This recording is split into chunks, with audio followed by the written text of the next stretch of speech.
Hello guys, welcome back to our YouTube channel Magic Support myself Anamika.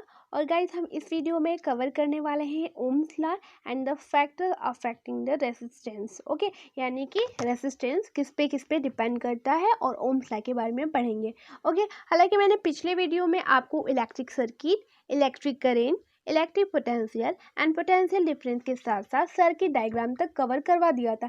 जैसे कि मैंने chapter को कई पार्ट में डिवाइड किया है, तो उसके हिसाब से जो हमारा नेक्स्ट टॉपिक यानी कि थर्ड टॉपिक जो है वो है हमारा ओम्स लॉ। तो चलिए गाइस, हम स्टार्ट करते हैं और होप सो आपको वो वीडियो काफ़ी अच्छी लगी होगी। और गाइस, अगर वीडियो आपको अच्छी लग रही है तो हमारे चैनल को जरूर से सब्सक्राइब कर लीजिए। तो गाइस चलिए बिना लेट किए हुए और हम वीडियो को स्टार्ट करते हैं। नेक्स्ट टॉपिक है वो है ओम्स लॉ। ओम्स लॉ को हम अच्छे से समझते हैं। यहाँ पे एक बहुत प्यारी सी एक्टिविटी दे रखी है, उसके हिसाब से हम ओम्स लॉ को टू द पॉइंट समझते चलते हैं। Activity 12.1, set up a circuit. नीचे एक सर्किट दिया हुआ है consisting of a nichrome. Nichrome क्या होता है गाइस? देखिए, जो रेसिस्टेंस होता है वो नाइक्रोम से बनता है, और नाइक्रोम जो होता है वो कई सारे एलॉय होते हैं, जैसे निकल हुआ, क्रोमियम हुआ, मैग्नीज, आयरन, मेटल, इन सारे सब्सटेंस से मिलकर जो हमारा एक नया सब्सटेंस बनता है वो बनता है हमारा नाइक्रोम, और नाइक्रोम से ही बनता है हमारा रेसिस्टेंस। ठीक है, तो एक सर्किट बना रहा है जिसमें एक नाइक्रोम है, ठीक है, सेज 0.5 मीटर, और एक एमीटर है, एक वोल्ट मीटर है, और 4 सेल दिया हुआ है। ठीक, या आप यूँ कह सकते हैं कि एक बैटरी जिसमें 4 सेल लगे हुए हैं और हर सेल का जो वोल्टेज है वो 1.5 वोल्ट है। First use only one cell as the source in the circuit. ठीक है, उसने बता रखा है कि हम सेल को कुछ ऐसे यहाँ पे दे जो रखा है उसको ऐसे कुछ लगाएंगे। Note the reading in the ammeter. Ammeter जो है, जैसा कि हमने बताया था पिछले वीडियो में, कि एमीटर को हम सीरीज में लगाते हैं और ये मेजर करता है करंट को, और वोल्ट मीटर को हम पैरेलल में लगाते हैं। Tabulate them in the table given. ठीक है, उसने क्या कर रखा है कि नंबर ऑफ सेल के हिसाब से करंट और पोटेंशियल डिफरेंस को डिवाइड कर रखा है, और लास्ट में वोल्ट अपॉन एम्पियर को मेजर करा है, यानी कि वोल्टेज अपॉन करंट को मेजर करा है। यूँ कह सकते हैं कि हम रेसिस्टेंस को मेजर कर रहे हैं, जिसका फार्मूला होता है R is equal to V/I। नीचे अभी हम डिराइव करेंगे। Next, connect 2 cells in the circuit. Guys देखिए, इसमें बता रखा है ना कि पहले हमें एक सेल कनेक्ट करना है, उसको मेजर करना है, फिर हमें 2 सेल कनेक्ट करना है, फिर उनको मेजर करना है, ऐसे ही हमें 3 सेल कनेक्ट करना है, एस कंटिन्यू हमें 4 सेल कनेक्ट करना है। ठीक है, इन सबको बारी बारी कनेक्ट करके हमें एमीटर को मेजर करना है, यानी करंट को मेजर करना है, और पोटेंशियल डिफरेंस को मेजर करना है। ओके, और जब ये दोनों मेजर हो जाएंगे ना, तो वहाँ से हमें रेसिस्टेंस की वैल्यू निकालनी है, जिससे हम मेजर करेंगे R इज इक्वल टू, यहाँ पे दो दे रखा है, R is equal to V/I। ठीक है, हमारी वहाँ से रेसिस्टेंस की वैल्यू निकल जाएगी।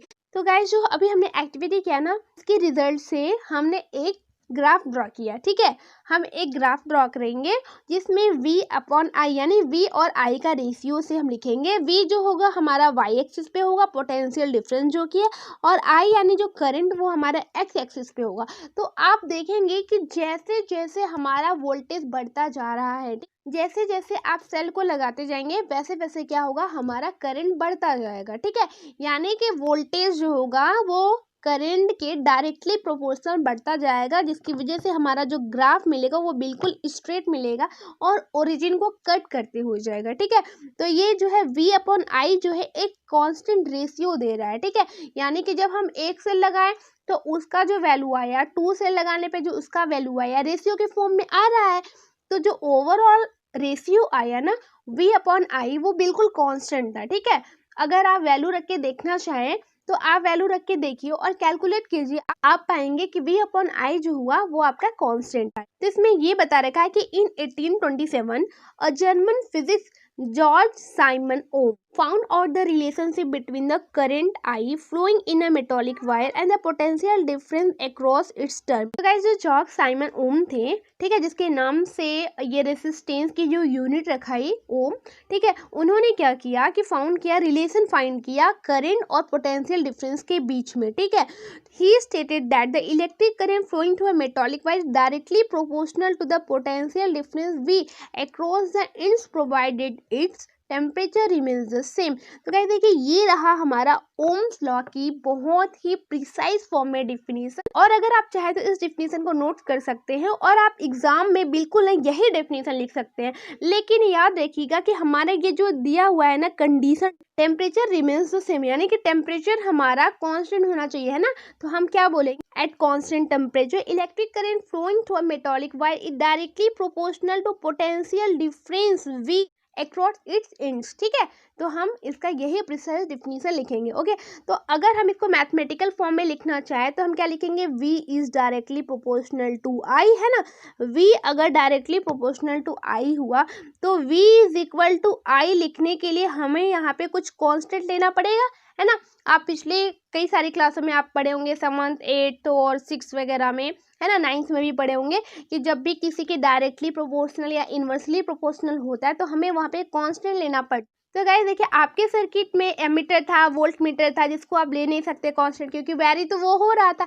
तो हम यहाँ पे लेंगे रेसिस्टेंस को, ठीक है, क्योंकि रेसिस्टेंस जो है वही हमें दिख रहा है जो कि करंट का अपोज करता है। ठीक है, तो हम यहाँ पे रेसिस्टेंस को ले लिए आर। ठीक है, तो हमारा हो जाएगा V is equal to I R. ठीक है, V is equal to I are.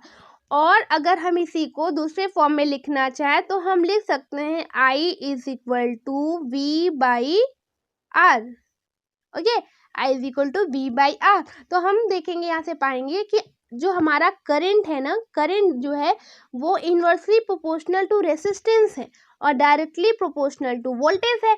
यानी कि अगर रेसिस्टेंस बढ़ा तो हमारा करंट घट जाएगा। मान लीजिए रेसिस्टेंस डबल हुआ तो करंट हमारा क्या होगा, हाफ हो जाएगा। और अगर करंट जो होगा वो डबल होगा तो हमारा रेसिस्टेंस क्या होगा, वो हाफ हो जाएगा। तो ये रहा रिलेशन हमारा V और I और R के बीच में, और ये रहा हमारा ओम्स लॉ का बहुत ही precise form definition with the formula R is constant for the given metallic wire at a given temperature is called its resistance। ठीक है, याद रखिएगा टेम्परेचर को भूलिएगा मत। Okay, it is the property of a conductor to resist the flow of charge. ठीक है, ये जो होता है कंडक्टर की एक प्रॉपर्टी होती है जो करंट के फ्लो होने को यानी कि उनके चार्ज को फ्लो होने को रेसिस्ट करती है। ठीक है, उन्हें रोकती है। इट्स एसआई यूनिट इज ओम। इनकी एसआई यूनिट जो होती है ओम। हालांकि जैसा कि अभी आपने पढ़ा कि जॉर्ज साइमन ओम जो थे उन्हीं के नाम पे ये रेसिस्टेंस जो है उसका यूनिट ओम रखा गया, बिकॉज उन्होंने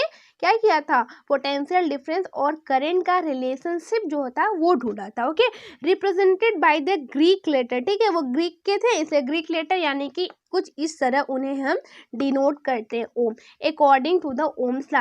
then R is equal to V by I if the potential difference across the two ends of a conductor is 1 volt. ठीक है, मान लीजिए ये आपका कोई कंडक्टर है, ठीक है, और इनके बीच का यानी कि जो दोनों टर्मिनल पे अगर देखें तो उनके बीच का जो पोटेंशियल का जो डिफरेंस है ना वो 1 वोल्ट है। ठीक है, मान लीजिए यहाँ पे 1 हो या 0 हो, ठीक है, तो ये माइनस में भी हो सकता है पोटेंशियल डिफरेंस। ओके, और करंट जो फ्लो हो रही है ना इसमें वो हो रही है 1 एम्पियर। ठीक है, इस कंडक्टर में जो करंट फ्लो हो रही है वो हो रही है 1 एम्पियर।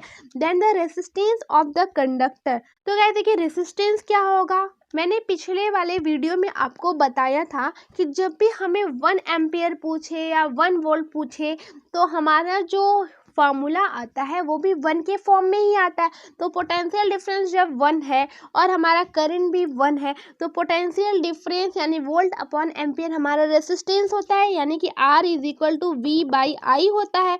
जब ये भी 1 है और ये भी 1 है तो रेसिस्टेंस भी क्या होगा, हमारा 1 ओम होगा।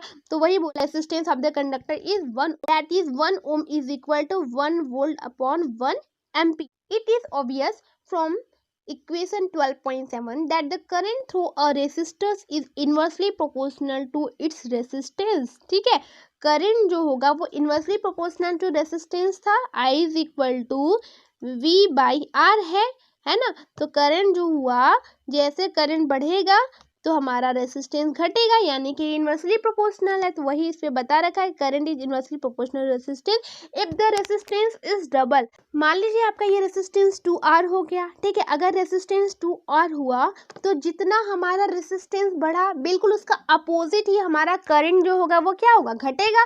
तो अगर ये 2R हुआ तो हमारा जो करंट होगा वो क्या हो जाएगा, I/2 हो जाएगा। In many practical cases it is necessary to increase और decrease the current in electric circuit, है ना। देखिए रेसिस्टेंस का अब आपको पता चलेगा कि उसकी क्या वैल्यू है। प्रैक्टिकल केसेस में क्या होता है कि हमें रेसिस्टेंस को इंक्रीज और डिक्रीज करना पड़ता है अकॉर्डिंग टू इलेक्ट्रिक करंट, ठीक है। हमें अगर करंट ज़्यादा पाना है तो हम क्या करेंगे, रेसिस्टेंस को कम कर देंगे। अगर हमें करंट कम पाना है तो हम रेसिस्टेंस को ज़्यादा कर देंगे। तो इसीलिए हमें वहाँ पे रेसिस्टेंस का यूज़ करना पड़ जाता है। तो उसके लिए हम यूज़ करते हैं रेजिस्टेंस, ठीक है। तो यहाँ पे देखिए आगे दिया कि a component use to regulate current without changing the voltage. हमें बार बार वोल्टेज चेंज करना पड़े तो वो ज़्यादा कॉम्प्लिकेटेड हो जाता है, इसलिए हम क्या करते हैं कि रेसिस्टेंस को ही चेंज कर देते हैं, ठीक है। तो वो जो सोर्स जो होता है, या फिर कह सकते हैं वो ऐसा कंपोनेंट जो रेगुलेट करे कंपोनेंट को without changing the voltage source is called variable resistance. उन्हें हम बोलते हैं वेरिएबल रेसिस्टेंस। उनका एक अलग सा नाम है, डिवाइस जो है उन्हें बोलते हैं रियोस्टेट, ठीक है। उन्हें और क्या बोलते हैं, rheostat is often used to change the resistance in the circuit. We will now study about the electrical resistance of a conductor with the help of following activity। तो चलिए अब हम पढ़ लेते हैं इलेक्ट्रिकल रेसिस्टेंस के बारे में, ठीक है। देखते हैं कि कैसे चेंज हो रहा है और क्या बढ़ाने पे क्या घटाने पे कैसे हमारा करंट घट रहा है या बढ़ रहा है। तो उसके लिए एक्टिविटी 12.2 दे रखी है, take a nichrome wire. Nichrome wire याद आया, रेसिस्टेंस के लिए अभी हमने यूज किया था। अ टॉर्च बल्ब, एक टॉर्च बल्ब ले रहे, ठीक है, जलता हुआ है।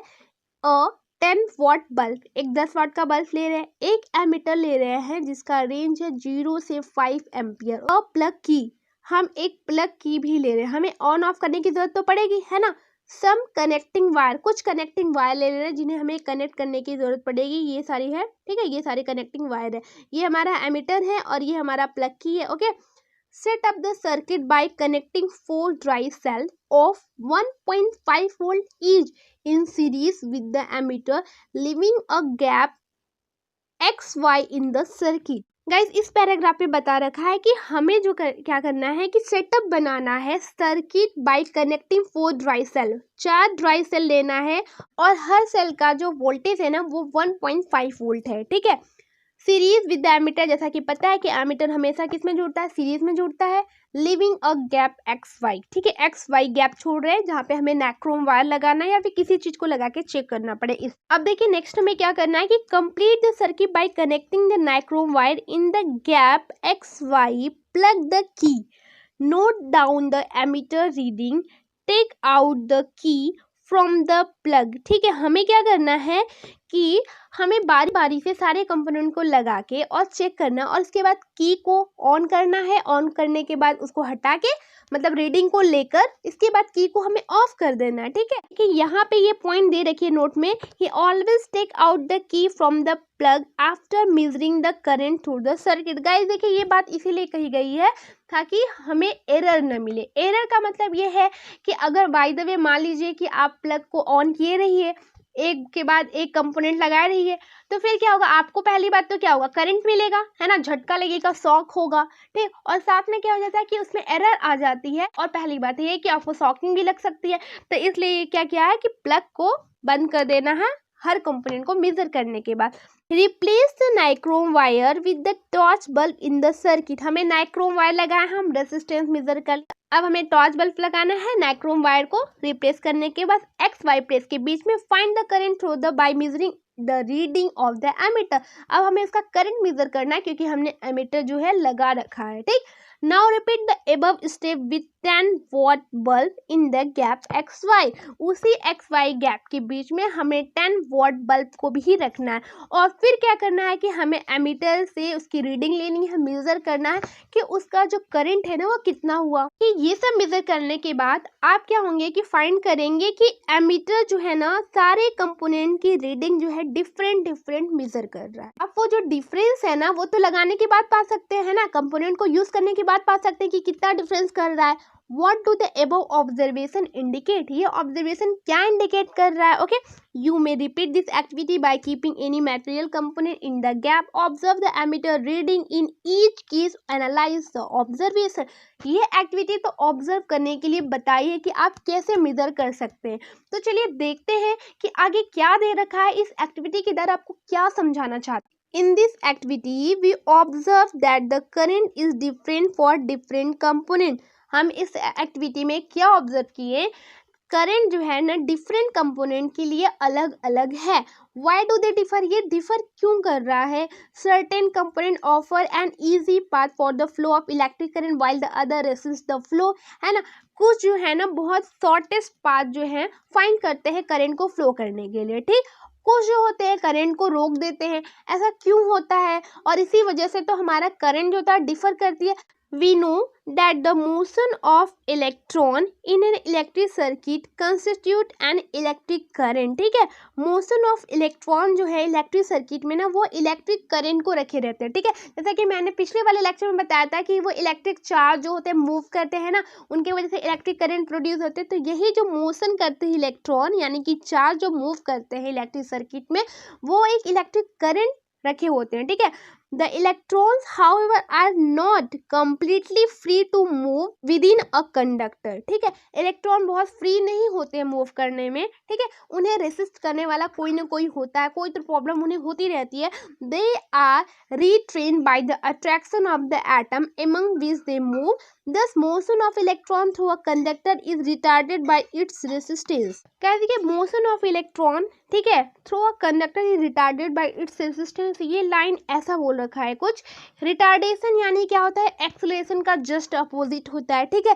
तो जो इलेक्ट्रॉन का मोशन होता है कंडक्टर में, वो रेसिस्टेंस के द्वारा रिटार्ड होते हैं, है ना। वो एक्सेलरेट नहीं होते, वो रिटार्ड होते हैं। रेसिस्टर जो आपका लगा हुआ है ना, वो इलेक्ट्रॉन के मोमेंट को रेसिस्ट करता, उन्हें रोकता है कि भाई आगे न जाओ, ठीक है, करंट ज्यादा बढ़ रही है। A component of a given size that offers a low resistance is good conductor, ठीक है। तो गाइस देखिए ऐसे कंपोनेंट, ठीक है, जिसमें जो होगा रेसिस्टर्स जो होगा लगा होता है और वो बहुत ही कम रिटार्डेशन देता है, ठीक है, यानी कि वो अपोज कम करता है, ठीक, उनको जाने देता है। तो वो कंडक्टर जो होता है उन्हें हम बोलते हैं गुड कंडक्टर, ठीक है। यानी कि ऐसे कंपोनेंट को हम बोलते हैं वो क्या है? गुड कंडक्टर है, क्योंकि उसमें करंट जो होता है वो आसानी से फ्लो कर रहा है।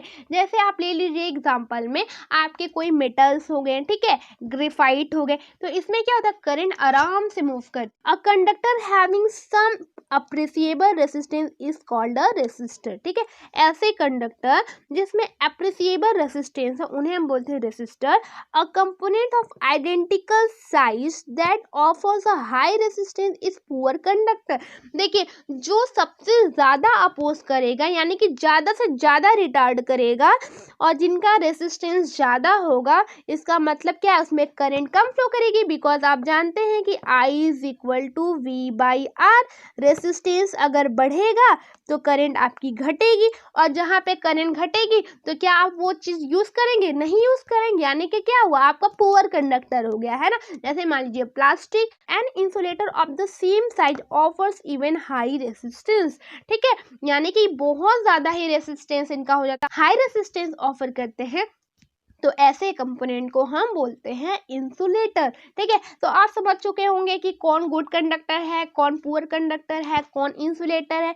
तो गाइस जिसका रेसिस्टेंस सबसे कम होता है, जो कम रिटार्डेड देते हैं, वो जो कम अपोज करते हैं, तो उन्हें हम बोलते हैं गुड कंडक्टर। और ऐसे कंपोनेंट जो बहुत ज़्यादा हाई रेसिस्टेंस उनका होता है, वो ज़्यादा रिटार्ड करते हैं, ज़्यादा अपोज करते हैं करंट का, उन्हें हम बोलते हैं पुअर कंडक्टर। और ऐसे कंपोनेंट जो करंट को फ्लो ही न करने दे, है ना, यानी कि उनका रेसिस्टेंस बहुत ज्यादा हो, तो वैसे कंपोनेंट को हम बोलते हैं इंसुलेटर। तो चलिए गाइस अब आपकी आ गई है नेक्स्ट टॉपिक, जिसमें है आपका factors on which the resistance of a conductor depend. ऐसे फैक्टर रेसिस्टेंस उन पे डिपेंड करता है। तो चलिए देखिए गाइस एक्टिविटी जो दे रखी है उससे हम समझते हैं। काफी इंटरेस्टिंग सी एक्टिविटी है, जिसमें बता रखा है कि complete an electric circuit consisting of a cell, ठीक है, एक सेल है, यहाँ पे सिंगल सेल है, बैटरी नहीं है। एन एमीटर, एक एमीटर है जो कि करंट को मेजर करता है और सीरीज में लगता है। Nichrome wire of length L, ठीक है, नाइक्रोम वायर ले लिए, यानी कि रेसिस्टेंस जिससे बनता है आपका लेंथ एल उसका है, ठीक, एंड अ प्लग की, और हम क्या ले रखे हैं, एक plug key. Now plug the key, note the current in the ammeter. Simple सा एक वहाँ पे नाइक्रोम लगा हुआ, जैसा कि यहाँ पे दे रखा है कि बहुत सारे आप नाइक्रोम वायर ले रखे हैं, ठीक है, उनको अलग अलग तरीके से जोड़कर देखना कि लेंथ किसी का ज्यादा है, किसी की एरिया ही ज्यादा है, ठीक। तो चलिए हम देखते हैं यहाँ पे ना कि क्या दे रखा है कि replace the nichrome wire by another nichrome wire of same thickness but twice the length. देखिए मैंने कहा ना कि उनकी लेंथ जो है ना वो डबल कर दिया है, ठीक, यानी कि सेम ही थिकनेस उनकी है लेकिन उनका लेंथ क्या कर दिया है, डबल ले लिया है, और इसके बाद उसके करंट को मेजर कर रहा है। नेक्स्ट क्या है, now replace the wire by thicker nichrome wire, ठीक है, उनको क्या करो, थिकर वायर से रिप्लेस कर दो, ठीक है, थिकर वायर यानी कि उनका एरिया जो है ना ज्यादा है, ठीक, लेकिन लेंथ क्या सेम है, इस बार लेंथ को सेम रखा और एरिया को क्या किया, बढ़ा दिया। Thicker wire has a larger cross section area, thicker wire की बात किया यानी कि मोटा तार होगा, है ना, क्रॉस सेक्शन एरिया उनकी ज्यादा होगी, यानी कि किसी की एरिया अगर इतनी छोटी होगी, अगर हम बोलिए थिकर वायर है तो यानी कि इसकी एरिया कुछ मतलब क्रॉस सेक्शन एरिया कुछ ऐसे हो जाएगी। तो गाइस देखिए आपने दो वायर को तो देख लिया, किसी का लेंथ बढ़ाया, किसी की क्रॉस सेक्शन एरिया बढ़ाया। अब जो तीसरा वायर वो लगा रहा है वो क्या है कि कॉपर वायर है, ठीक है, वो नाइक्रोम वायर नहीं है, वो कॉपर वायर है, यानी कि वो जो मटेरियल है ना वही चेंज है, क्रॉस सेक्शन एरिया सेम है, लेंथ भी हमारा जो है वो हमारा सेम है, ठीक है।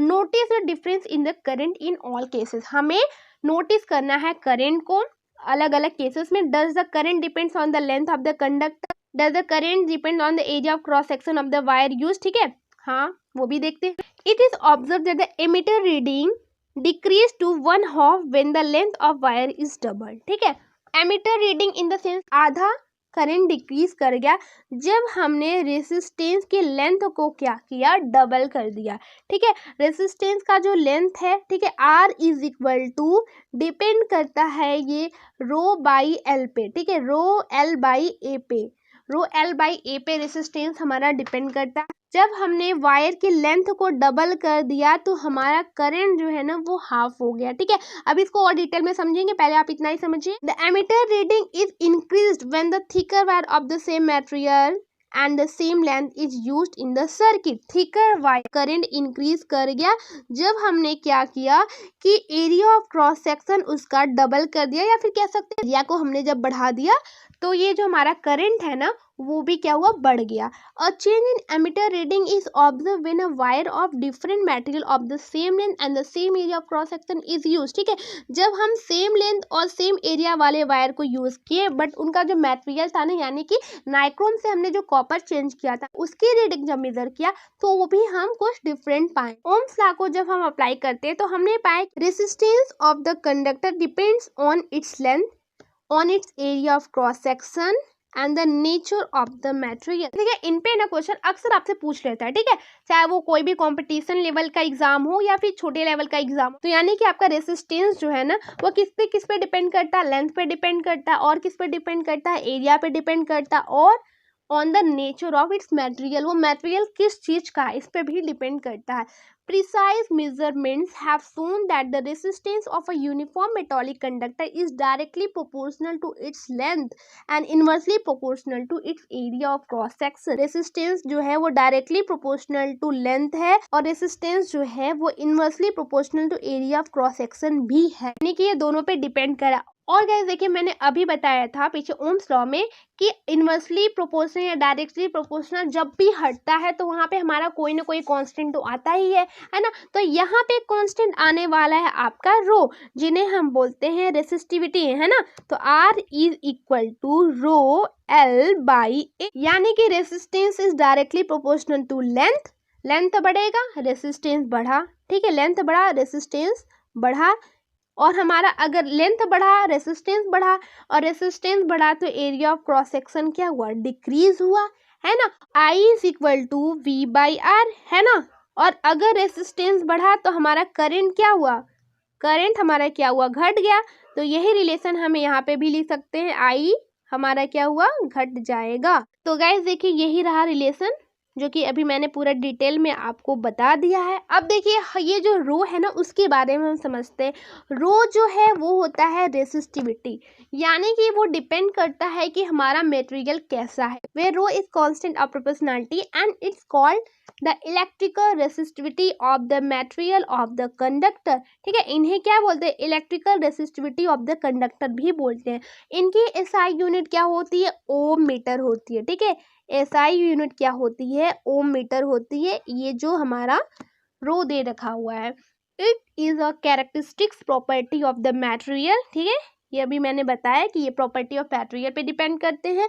The metal and alloy have very low resistivity in the range 10 to the power -8 to 10 to the power -6 metre. ठीक है, मेटल जिनकी रेसिस्टिविटी बहुत ही लो होती है 10 to the power -8 ohm metre to 10 to the power -6 ohm metre होती है। ये भी आप समझ लीजिए, आपके लिए ये इंपॉर्टेंट ही है। They are good conductor of electricity. मैंने बताया था ना कि जिसका रेसिस्टेंस कम होगा वो क्या होगा, गुड कंडक्टर ऑफ इलेक्ट्रिसिटी होगा। Insulated like rubber and glasses have a resistivity of the order. ठीक है, इनका जो रेसिस्टिविटी है वो 10 to the power 12 to 10 to the power 17 ohm metre. Both the resistance and resistivity of a material vary with temperature.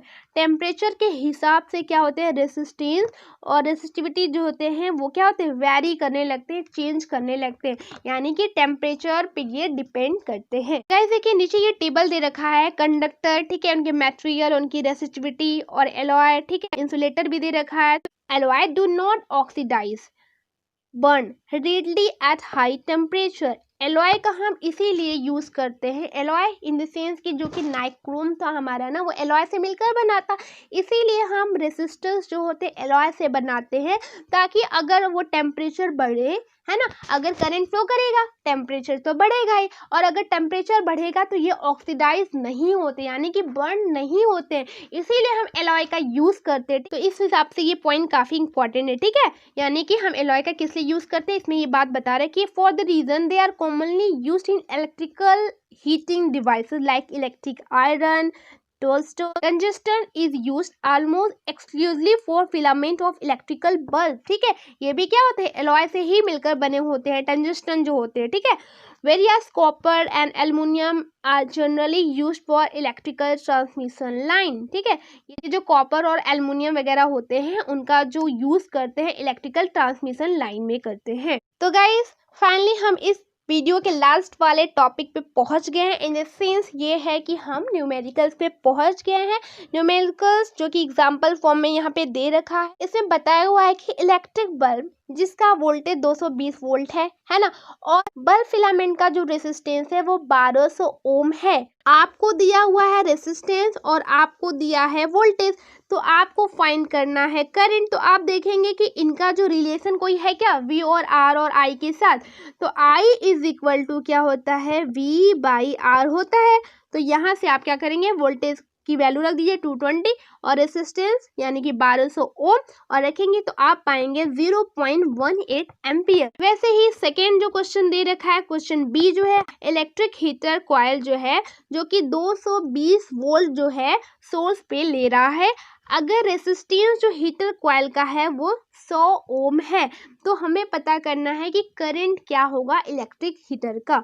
तो I is equal to V/R, फिर से हम लगाएंगे, हम पाएंगे 2.2 एम्पियर करंट। वैसे गाइस एग्जांपल 12.4 दे रखा है कि the potential difference between the terminal of an electric heater is 60 volt. ठीक है, बता रखा है कि पोटेंशियल डिफरेंस जो है टर्मिनल ऑफ इलेक्ट्रिक हीटर का 60 वोल्ट है when it's draw a current 4 ampere from the source। जब वो 4 एम्पियर करंट ले रहा था तो 60 वोल्ट जो है उसका वोल्टेज था। What current will the heater draw if the potential difference is increased to 120 volt. देखिए पोटेंशियल डिफरेंस को 60 से डायरेक्ट 120 वोल्ट बढ़ा दे रहा है, तो हमें पता करना है कि हमारा करंट कितना होगा। ठीक है, तो देखिए 60 वोल्ट ये रहा, 60 से 120 वोल्ट जा रहा है, और उसके पहले हमें क्या पता करना पड़ेगा कि रेसिस्टेंस कितना है ना। V is equal to 60 volt है पहले वाले में और करंट 4 एम्पियर है, तो R is equal to V/, हम यहाँ से रेसिस्टेंस को निकाल लेंगे जो कि हमारा है 15 ओम। अब हमें निकालना है कि हमारा करंट कितना है। ठीक है, तो I is equal to V/R, हमारा करंट मिल गया 18 एम्पी। तो गाइस देखिए अगर वोल्टेज दोगुना हुआ तो करंट भी दोगुना होना चाहिए, ये 4 से क्या हो जाएगा, अब हमारा 8 एम्पियर हो जाएगा। तो नेक्स्ट जो एग्जांपल फॉर्म में दे रखा है न्यूमेरिकल्स वो है 12.5। तो resistance of a metal wire, ठीक है, लेंथ जिसका 1 मीटर है, ठीक, इज 26 ओम। 1 मीटर लेंथ का वायर है, मेटल वायर जो कि है, जिसका रेसिस्टेंस 26 ओम है एट 20 डिग्री सेल्सियस। अगर जो है diameter of the wire is 0.3 mm, ठीक है। देखिए वायर है तो इसका डायमीटर भी होगा। What will be the resistivity of the metal at that temperature, हमें पूछा है, रो पूछ रखा है, रेसिस्टिविटी पूछ रखा है। तो गाइस देखिए ये जो वायर होता है वो हमारा सिलेंड्रिकल होता है, ठीक। लेकिन अगर हम उसको कट करेंगे टर्मिनल से तो आप पाएंगे कि वहां पे एक सर्कल बन रहा है, ठीक। और सर्कल है जिसकी एरिया होती है पाई आर स्क्वायर, है ना। तो क्रॉस सेक्शन एरिया क्या हो जाएगी, A is equal to pi R square. तो हम चलिए फॉर्मूला लिखते हैं, R is equal to rho L by A. ये डिपेंड कर रहा है लेंथ पे, एरिया पे। हमें पता करना है रेसिस्टिविटी, तो देखिए इसको इधर मल्टीप्लाई कर दीजिए और इसे इधर डिवाइड कर दीजिए, तो रो इज इक्वल टू हो जाएगा आर ए अपॉन एल, ठीक। आर जो है दिया हुआ है 26 ओम, लेंथ दे रखा है 1 मीटर, एरिया हमें पता करना, ए इज इक्वल टू होती है पाई आर स्क्वायर, है ना। तो देखिए यहाँ पे तो दे रखा है डायमीटर और आपको पता है आर इज इक्वल टू होता है डी बाई टू। यहाँ से आपको आर की वैल्यू निकालनी है, तो चलिए आप सीधे सीधे फॉर्मूला रख दीजिए, rho is equal to R A by L. आर की वैल्यू दे रखा है यहाँ पे, आर की वैल्यू कितना था 26 ओम, तो 26 रख दीजिए। और देखिए एरिया है पाई आर स्क्वायर होता है तो पाई लिखिए। आर की वैल्यू क्या होती है, डी बाई टू होती है, तो यहाँ पे डी जो है 0.3 mm दे रखा है, तो 0.3। और मैंने पिछले वाली वीडियो में बताया था कि आपको स्टैंडर्ड फॉर्म में कन्वर्ट करना पड़ता है। तो देखिए mm का स्टैंडर्ड फॉर्म होता है मीटर, तो 10 टू द पावर माइनस कितना हो जाएगा 3 metre, 10 to the power minus 3 metre upon देखिए डी बाई टू, तो हम स्क्वायर कर रहे हैं, डी स्क्वायर बाई 4 और आर और यहाँ पे है एल, तो ये पूरी वैल्यू आपकी आएगी 1.84 into 10 to the power minus 8 ohm metre. Example 12.6 है, a 4 ohm resistance wire is double on it, calculate the new resistance of the wire। हमें न्यू रेसिस्टेंस वायर का कैलकुलेट करना है। तो guys R is equal to हो जाएगा आपका रो L by A.